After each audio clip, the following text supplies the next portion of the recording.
پسندی اور حب عاجلہ میں جو فرق ہے اس پر گفتگو ہو رہی تھی۔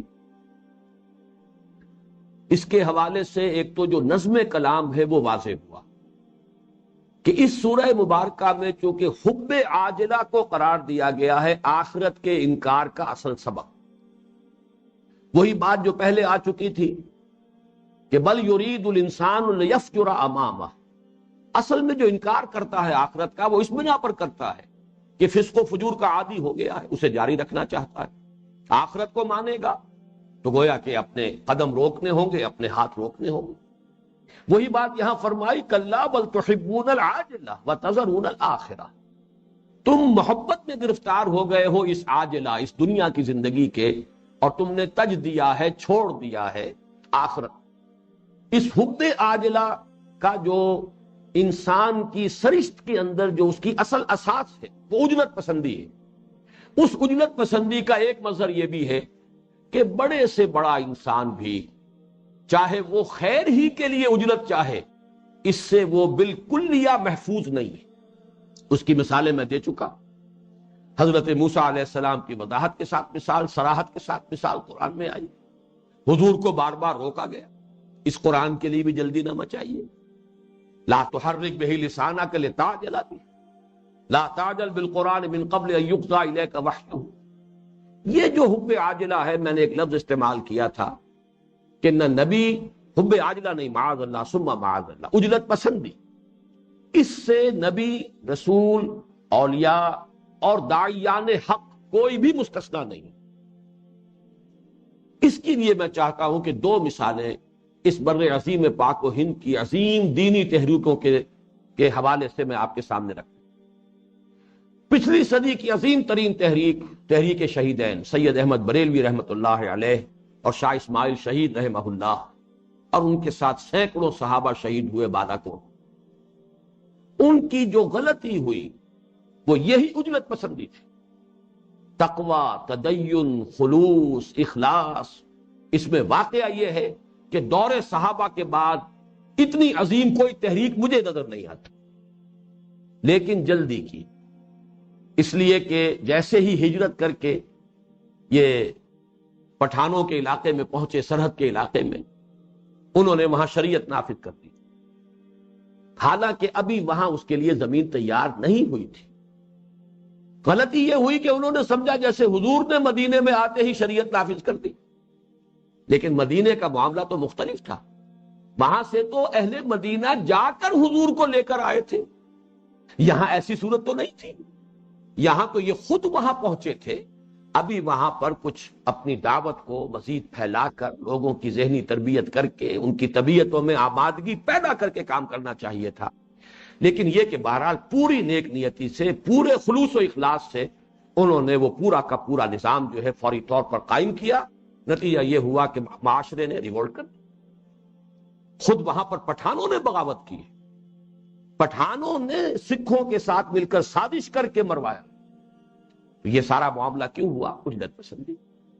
خیر میں بھی جلدی جو ہے پسند نہیں، سہج پکے سو میٹھا ہو۔ اے نبی، آپ قرآن کے لیے بھی جلدی نہ کیجئے، لا تعجل بالقرآن من قبل ان یقضی الیک وحیہ۔ یہی معاملہ ہوا اس صدی کی ایک عظیم تحریک سے، تحریک جماعت اسلامی سے۔ یہ تحریک جس نہج سے اٹھی تھی، قوم پرستانہ تحریکوں سے علیحدہ اپنا راستہ نکالا، خالص انقلابی انداز میں اصولی اسلامی انقلابی تحریک کا آغاز کیا۔ سیاست سے، الیکشن سے، 1946 کے الیکشن میں بھی کوئی حصہ نہیں لیا، لیکن پاکستان کے قائم ہوتے یہ سمجھا کہ بس اب سیاست کے اندر کود پڑنا چاہیے، وہی فضا، وہی ماحول، وہی لوگوں کی سوچ، وہی ان کے اخلاق کی حالت، اور وہ الیکشن کے اندر جو ہے پلنج کیا۔ نتیجہ یہ ہوا کہ جو سن 51 میں جو چھلانگ لگائی تھی تو سن 92 جا رہا ہے، نہ کچھ ہاتھ پلے آج تک آیا، اور واقعہ یہ ہے کہ اپنا تقوی اور تدین کا اور اپنی اصول پسندی کا بہت سا جو سرمایہ ہے وہ بھی ہاتھ سے دے بیٹھے۔ اب جو کچھ ہو رہا ہے وہ آپ کے سامنے ہے پاسبان تحریک کے حوالے سے، اس میں بھی صرف اجلت پسندی۔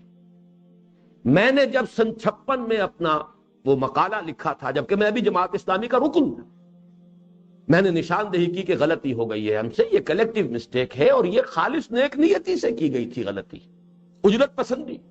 میرا ایک چیپٹر ہے اس میں جہاں میں نے تجزیہ کیا کہ اصل سبب کیا تھا، کوئی بدنیتی نہیں تھی معاذ اللہ مولانا مودودی کی یا مولانا اصلاحی صاحب کی یا بڑے بڑے لوگ تھے، کوئی بدنیتی نہیں تھی، لیکن یہ کہ عجلت پسندی، جلد بازی، اس کا نتیجہ یہ نکلا ہے۔ تو میں نے وہاں جو ہے اس پوری کتاب کو در حقیقت اس پر بیس کیا ہے کہ یہ اصلاً ایک صحیح ترین اصولی اسلامی انقلابی تحریک تھی، لیکن عجلت پسندی کے ساتھ قبل از وقت سیاسی میدان میں چھلانگ لگا کر اب یہ صرف اسلام پسند قومی سیاسی جماعت بن کر رہ گئی ہے۔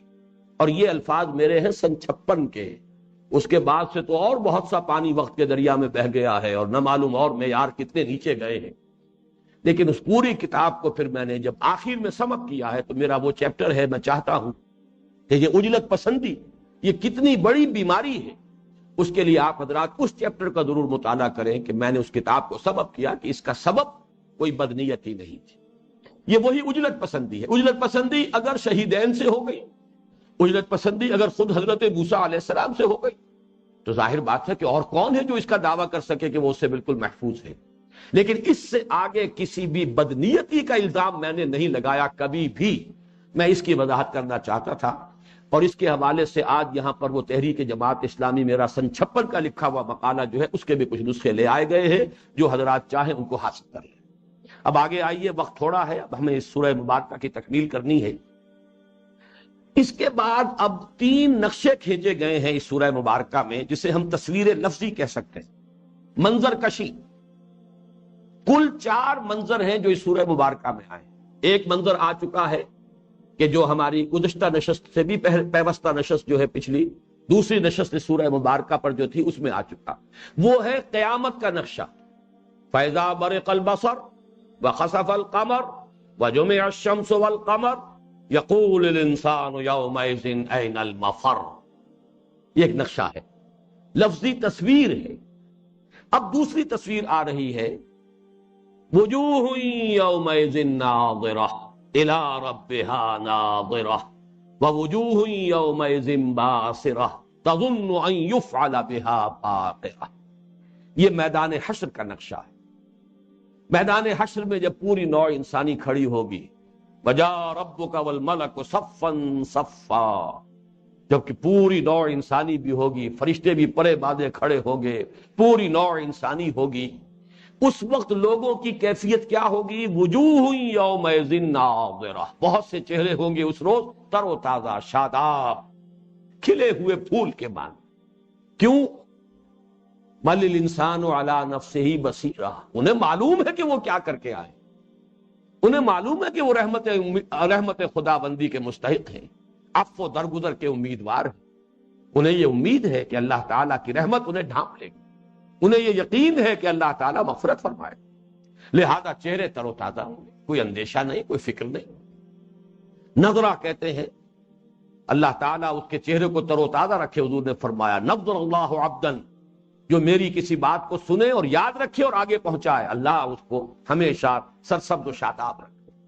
تو وجوہ یومئذ ناظرہ، بہت سے چہرے ہوں گے اس روز بڑے خوش و خرم، شاداں و فرحاں اور شاداب اور تازہ تر و تازہ۔ ووجوہ یوم الی ربہا ناظرہ، وہ اپنے رب کی طرف دیکھ رہے ہوں گے یا اپنے رب کے انتظار میں ہوں گے۔ یہ انتظار کا لفظ بھی نظر سے بنا ہے، باب افتعال۔ کچھ حضرات ترجمہ کرتے ہیں وہ اپنی رب کی رحمت کے امیدوار ہوں گے، یہ بھی ممکن ہے، لیکن اکثر مفسرین کا کہنا یہ ہے کہ قیامت کے دن میدان حشر میں بھی اللہ تعالیٰ اہل ایمان کو اپنا دیدار کرائے گا۔ کچھ لوگ اس کا انکار کرتے ہیں، اسی لیے وہ پھر انتظار کے معنی کی طرف گئے ہیں، لیکن میں جو جمہور مفسرین کی رائے ہے اسی سے متفق ہوں، اور میرے سامنے اس کا ثبوت موجود ہے۔ سورہ مطففین میں فرمایا گیا ہے کفار و فساق کے لیے، کلا انہم عن ربہم یومئذ لمحجوبون، وہ لوگ اس دن اپنے رب سے حجاب میں ہوں گے، کھڑے ہوں گے وہیں میدان حشر میں ہوں گے، لیکن اللہ تعالیٰ کا دیدار ان کو نصیب نہیں ہوگا، جبکہ اہل ایمان کو دیدار خداوندی نصیب ہوگا اور اس شاداں و فرحاں۔ وجوہ یومئذ ناظرہ الی ربہا ناظرہ ووجوہ یومئذ باسرہ، بہت سے چہرے ہوں گے اس دن سوکھے ہوئے، اداس اتنے ہوئے چہرے. اس لیے وہی لفظ پھر نوٹ کیجئے، بل الانسان علی نفسہ بصیرہ، انہیں معلوم ہے جو کچھ کر کے لائے، نتیجہ جو ہے وہ تو ان کی پیشانیوں پر لکھا ہوا ہے، چہروں کے اوپر ہے. فرمایا وجوہ یومئذ باسرہ تظن ان یفعل بها فاقرہ، اور انہیں یہ گمان اور یقین ہوگا کہ اب ان کے ساتھ وہ سلوک ہوگا جو ان کی ریڑھ کی ہڈیوں کے منکوں کو پیس کر رکھ دے. یہ لفظ جو فقر جو آتا ہے، یہ جو منکے ہیں ورٹیبرل کالم کے، ان کو پیس کر رکھ دینے والی شے، کمر توڑ دینے والا سلوک ہوگا ان کے ساتھ، انہیں یقین ہے. بل الانسان علی نفسہ بصیرہ.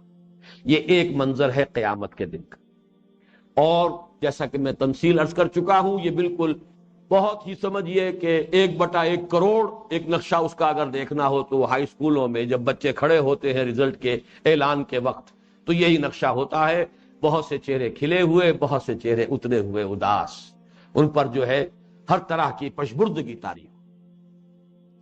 اب دوسرا منظر آ رہا ہے، اس کے لیے نوٹ کیجئے حضور کی حدیث، من مات فقط قامت قیامتہ، جو مر گیا جس کی موت آ گئی اس کی قیامت تو کھڑی ہو گئی. تو ایک تو قیامت کبریٰ ہے جو ہونی ہے، قیامت کا دن جبکہ میدان حشر میں سب لوگ کھڑے ہوں گے. یوم یقوم الناس لرب العالمین، جس دن کے تمام انسان جہانوں کے پروردگار کے سامنے حاضر ہوں گے، وہ قیامت کبریٰ ہے. ایک قیامت صغریٰ ہے انسان کی موت. اب یہ عالم نزع کا نقشہ کھینچا گیا. کلا، کیونکہ بہت چندرا کر استہزاء کے انداز میں کہتے تھے ایانا یوم القیامہ، کب ہوگا قیامت کا دن؟ ہاں بتائیے، یہ جہاز کہاں نظر انداز ہو گیا، آ کیوں نہیں جاتا، لے آئیے نا قیامت کو. تو اب ان کی جو ڈھٹائی تھی اس کے جواب میں وہ نقشہ کھینچا جا رہا ہے، اور یہ نقشہ وہ ہے کہ جو ہر انسان کے سامنے ہے. کون انسان ہوگا جس نے کسی انسان کو عالم نزع میں نہ دیکھا ہو کہ کیا کیفیت ہوتی ہے؟ یہ قیامت تو تمہارے سر پر کھڑی ہے. وہ قیامت ابھی فرض کیجئے کہ اور 200 برس نہیں آتی، فرض کیجئے، لیکن یہ قیامت تو ہر انسان اپنے سر پر خود لیے ہوئے گٹھڑی جو ہے پھر رہا ہے. کیا پتا ہے ابھی جائیں سڑک پر اور ایکسیڈنٹ اور ختم ہو جائے. یہ قیامت تو ہم میں سے ہر شخص جو ہے خود اپنے کندھوں پر اٹھائے پھر رہا ہے. جیسے حضرت مسیح نے کہا تھا کہ آؤ میرے ساتھ اپنی صلیب اٹھا کر آؤ، ہر شخص اپنی موت کو اپنے کندھے پر اٹھائے پھر رہا. اس موت کا نقشہ کیا ہے؟ کلا اذا بلغت التراقی، کوئی نہیں، تمہارا یہ سارا استہزاء ختم ہو جائے گا، یہ ساری ڈھٹائی اور یہ ساری جو تمہاری اکڑفو ہے نکل جائے گی.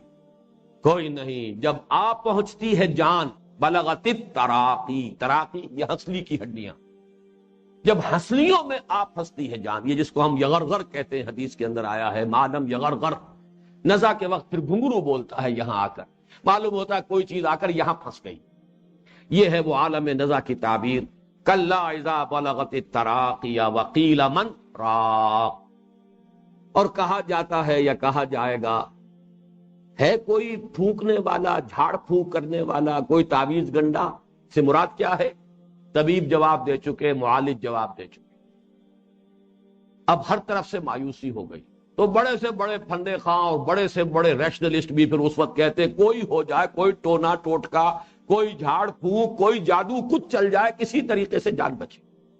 وقیل من راق وظن انہ الفراق، اور اسے یقین ہو گیا. یہ ظن کا لفظ جو عربی زبان میں صرف گمان کے لیے نہیں ہوتا، یہ گمان کے مختلف درجے ہیں. ایک گمان غالب ہوتا ہے جو یقین سے بالکل قریب ہے، متصل ہے، اور یقین ہو گیا اسے کہ اب تو یہ جدائی کا وقت آ گیا. انہ الفراق، اب تو یہ محل چھوڑ کر جانا ہی ہے. بڑے چاؤ سے، بڑے ہی ارمانوں سے بنایا تھا، اب یہ سب بیوی بچے جو ہیں اب ان کو داغ مفارقت دینی ہی ہے. یہ سارے لاڈ پیار یہ سب کے سب بہرحال ایک وقت آ گیا ہے کہ اب جدائی ہے. انہ الفراق وظن انہ الفراق والتفت الساق بالساق، یہ ہے وہ عالم نزع کی سختی.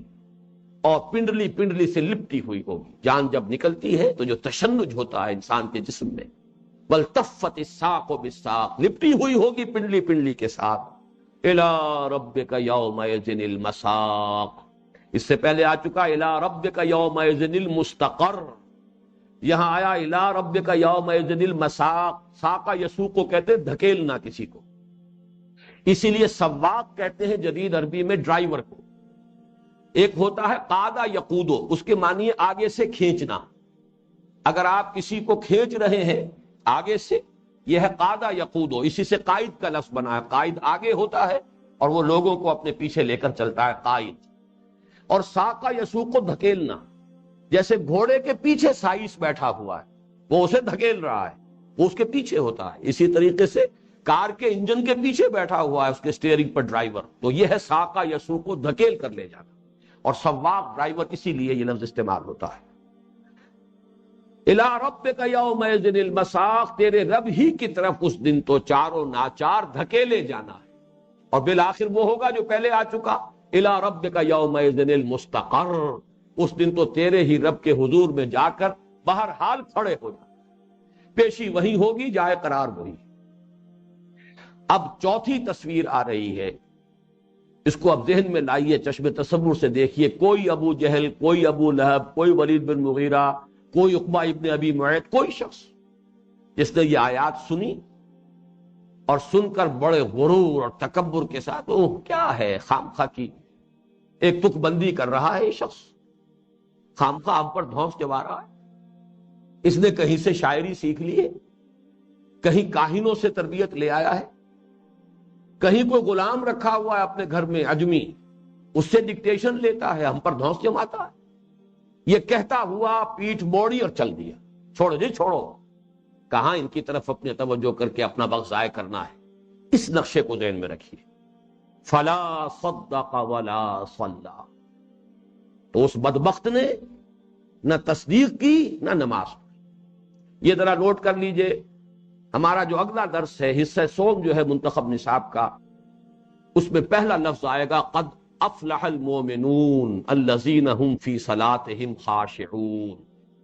کامیاب ہو گئے اہل ایمان جو اپنی نمازوں میں خشوع اختیار کرتے ہیں. ایمان کا مظہر اول نماز ہے، اور تصدیق کے معنی ایمان ہے.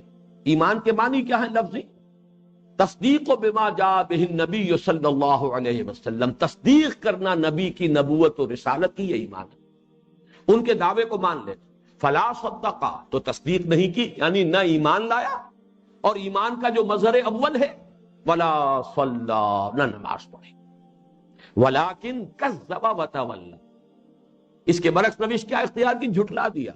نہیں جی یوں ہی بس تک بندی ہے، شاعری ہے، سحر ہے، جادو سیکھ آئے ہیں، کوئی کاہنوں سے تربیت حاصل کر لی ہے، ان کا دعویٰ غلط ہے، کوئی رسالت نہیں، کوئی نبوت نہیں، کوئی اللہ کی طرف سے کلام نہیں آیا، من گھڑت باتیں ہیں. ولیکن کذب، جھٹلایا، وتولا، اور پیٹھ موڑ لی، روگردانی کی، پہلو موڑا اور چل دیا. ثم ذهب الى اهله يتمطى، پھر چلا اپنے گھر والوں کی طرف اینڈتا ہوا، اکڑتا. اب دیکھیے آپ نے تصویر لفظی، حضور کے سامنے کوئی ہے، آپ دعوت دے رہے ہیں، آپ یہی فرض کیجئے یہی سورت مبارکہ پڑھ کر سنا رہے ہیں، لیکن وہ متکبرین، وہ لوگ مترفین، وہ جو ان کے سردار تھے، ان لوگوں کا طرز عمل کیا تھا؟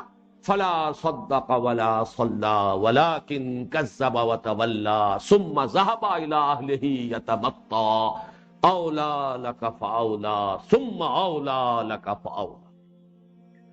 تباہی ہے تیرے لیے اور پھر تباہی ہے تیرے لیے. ایک رائے یہ ہے کہ یہ ویل سے یہ لفظ جو ہے یہ مقلب ہے، بدلا ہوا ہے، الٹا ہوا لفظ ہے. بہرحال اس کی جو لغوی بحث ہے وہ طویل ہے، اس وقت میں اس میں نہیں جا سکتا، اس لیے کہ آج کے نشست میں یہ صورت ہمیں مکمل کرنی ہے. تو ویل یا اولا، تباہی ہے تیرے لیے، افسوس ہے تجھ پر، اے تف ہے تجھ پر. اولا لک فاولا ثم اولا لک فاولا، اظہار افسوس اور ایک درجے میں اظہار حسرت. یہ ابو جہل کا جہاں تذکرہ خاص طور پر ہے سورہ علق میں، اس میں ایک حسرت کا انداز ہے. ارأیت ان کان علی الہدی او امر بالتقوی ارأیت ان کذب وتولی الم یعلم بان اللہ یری. ذرا غور کرو، اگر یہی شخص ایمان لے آتا، اگر یہی شخص نماز پڑھتا تو کتنا اچھا ہوتا. یہی ابو جہل ہوتا جو عمر فاروق کے درجے کو پہنچ سکتا تھا. اس لیے کہ واقعی یہ اس کی شخصیت کے اجزاء ترکیبی میں بڑی مشابہت ہے حضرت عمر فاروق رضی اللہ تعالی عنہ کی شخصیت سے. اسی لیے حضور نے دونوں کو پیش کیا تھا، پروردگار عمرو ابن ہشام اور عمر ابن الخطاب میں سے ایک کو تو میری جھولی میں ڈال دے، اس لیے کہ دونوں ہم وزن شخصیتیں تھیں، بڑے جری، بڑے بہادر، منافقت نہیں، حملہ کرنا ہے تو سامنے سے کرنا ہے، قول دے دیا ہے تو اب ٹھیک ہے دے دیا ہے، اب ہرچے بعد بات یہ صلاحیت اس میں بھی تھی، اس لیے گردن کٹوائی اس نے اپنے معبودان باطل کے لیے۔ ابو لہب کی طرح بزدل جو ہے وہ رہ نہیں گیا اور اپنی جگہ مرسنریز نہیں بھیج دیے، 2 کرائے کے سپاہی بھیجے تھے غزوہ بدر میں، خود نہیں جا سکا۔ ایک وہ بزدل انسان ہے ابو لہب، جس کے اندر کوئی انسانیت کا اور کوئی بھی کیریکٹر کا کوئی شمع تک نہیں تھا، وہ یوں سمجھئے کہ ہر خیر سے خالی انسان۔ لیکن ابو جہل کا معاملہ اور تھا، وہ اگر باطل پر تھا تو جرأت کے ساتھ تھا، حملہ کرتا تھا تو سامنے سے کرتا تھا، اگر وہی حق پر آ جاتا تو عمر فاروق ہوتا دوسرا۔ اس اعتبار سے وہ حسرت بھی ہوتی ہے کہ یہ کدھر، کہاں کی یہ شے تھی، کدھر جا رہا ہے، یہ اگر کہیں اس رخ پر آتا تو کیا ہوتا، تو اس پر افسوس بھی اور حسرت بھی۔ اولا لک فاولا ثم اولا لک فاولا۔ اب یہاں سے استدلالی رنگ آیا، ابھی تک یہ سارا خطابی انداز، اور اس میں 4 تصویریں آ چکی ہیں۔ تصویر میدان حشر کی، تصویر زلزلہ اور ہولناکی جو ہے قیامت کی وہ پہلے آ چکی تھی، میدان حشر کی تصویر آ گئی، عالم نزع کی تصویر آ گئی، اور ان متکبرین اور ان کفار اور مکذبین کی رویے کی تصویر آ گئی۔ اب بات آئی اَيَحْسَبُ الْإِنسَانُ أَن يُتْرَكَ سُدًى، کیا انسان یہ سمجھتا ہے کہ یوں ہی بیکار چھوڑ دیا جائے گا؟ ایسی کوئی حقیر شے ہے یہاں اصل میں اب وہ نوٹ کیجئے جو استدلالی پہلو ہم سورہ آل عمران کے درس میں دیکھ چکے ہیں، ربنا ما خلقت ھذا باطلا، اے رب ہمارے تو نے یہ سب کچھ بیکار پیدا نہیں کیا۔ جب گھاس کا تنکا بھی بیکار اور بے مقصد نہیں ہے تو انسان کیسے بیکار اور بے مقصد ہو جائے؟ اور انسان کے اندر عظیم ترین شے جو ہے وہ نیکی اور بدی کا شعور ہے، بھلائی اور برائی کا اس کی جو اندر تو پہچان ہے وہ ہے۔ یہ کیسے بے نتیجہ ہو جائے گی کہ بھلائی کا نتیجہ بھلا نہ نکلے، برائی کا نتیجہ برا نہ نکلے؟ یہ انسان اتنی عظیم شے، خلقتہ بیدی، میں نے اسے اپنے دونوں ہاتھوں سے بنایا، اس میں عالم خلق اور عالم امر دونوں کو جمع کر دیا، اس کو مسجود ملائک بنایا، تمام فرشتوں کو جبرائیل سمیت اس کے سامنے جھکا دیا، فسجد الملائکۃ کلھم اجمعون، کوئی استثناء نہیں، سجدے میں گر گئے سب کے سب، تمام کے تمام، کل کے کل فرشتے۔ یہ انسان، اسے ہم ایسے ہی پھینک دیں گے جیسے کوئی بیکار شے ہو؟ یہی بات ہے جو سورہ مومنون میں آئی ہے، افحسبتم انما خلقناکم عبثا وانکم الینا لا ترجعون، کیا تم نے یہ سمجھا تھا کہ ہم نے تمہیں بیکار پیدا کیا تھا اور یہ کہ تم ہماری طرف لوٹائے نہ جاؤ گے؟ وہ سارا انداز نوٹ کر لیجئے، ایحسب الانسان ان یترک سدی، کیا یہ گمان ہے؟ نوٹ کیجئے پہلے حصے میں آیا تھا ایحسب الانسان ان لن نجمع عظامہ، کیا انسان یہ سمجھتا ہے کہ ہم اس کی ہڈیاں جمع نہ کر سکیں گے؟